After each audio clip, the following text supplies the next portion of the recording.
Namo Pha. Good morning. Thanks for joining me for our daily practice check-in. Listen, listen, listen.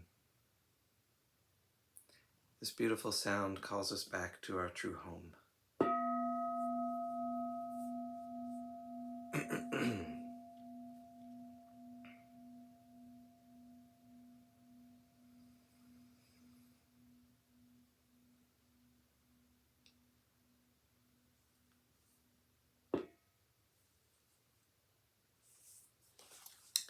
The fourth mindfulness training. Aware of the suffering caused by unmindful speech and the inability to listen to others, I vow to cultivate loving speech and deep listening in order to bring joy and happiness to others and to relieve others of their suffering. Knowing that words can create happiness or suffering, I'm determined to speak truthfully with words that inspire self-confidence, joy, and hope.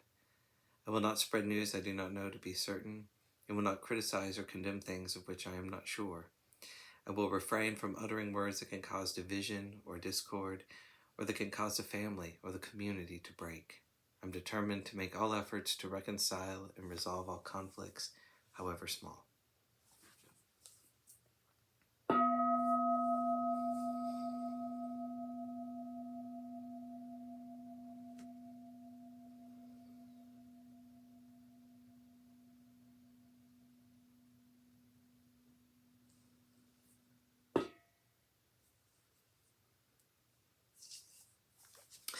For our Dharma lessons, we're reading Ajahn Chah's book, Everything is Teaching Us. We're continuing in the question and answer section of the Monastery of Confusion. Please understand this. In our meditation, we will meet with the arising of all sorts of mental afflictions. The correct outlook is to be ready to let go of all of it, whether pleasant or painful. Even though happiness is something we desire and suffering is something we don't desire, we recognize they are of equal value. These are things that we will experience. Happiness is wished for by people in the world. Suffering is not wished for. Nibbana is something beyond wishing or not wishing. Do you understand? There's no wishing involved in Nibbana. Wanting to get happiness, wanting to be free of suffering, wanting to transcend happiness and suffering. There are none of these things. It is peace. As I see it, realizing the truth doesn't happen by relying on others. You should understand that all doubts will be resolved by our own efforts, by continuous energetic practice. We won't get free of doubt by asking others. We will only end doubt through our own unrelenting efforts. Remember this. It's an important principle in practice. The actual doing is what will instruct you.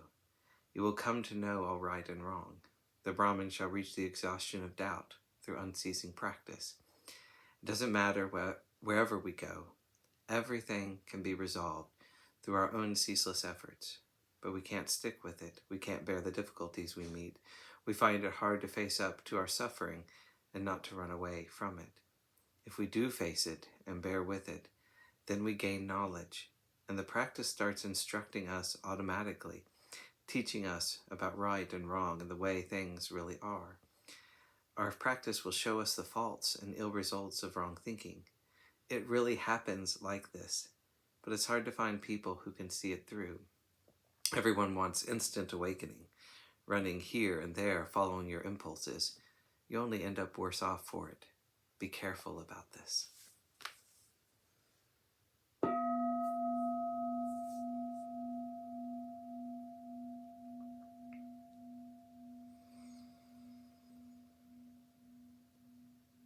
May all beings be well. May all beings be happy.